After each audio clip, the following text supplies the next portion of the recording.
Hi అండి. ఏంటి ఇంటి దగ్గర ఉన్న లేడీస్ బిజినెస్ చేయాలి, సంపాదించుకోవాలి అనేసి ఆలోచిస్తున్నారా? బట్టల బిజినెస్ చేయాలనుకుంటున్నారా? అది తప్ప ఇంకే బిజినెస్ లేవా అని ఆలోచిస్తున్నారా?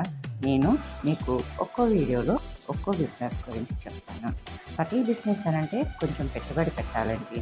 పెట్టుబడి పెట్టకుండా లేదా అతి తక్కువ ఇన్వెస్ట్మెంట్లో మనకి లాస్ లేకుండా, ఇంట్లో వాళ్ళ చేత తిట్టులు తినకుండా మనము బిజినెస్ చేసి మనకంటూ ఒక రూపాయి సంపాదించుకుని ఫ్యూచర్లో మనం అవసరాలు తీర్చుకోవడానికి ఉపయోగించేలాగా ఉండాలి అని అనుకుంటున్నారా?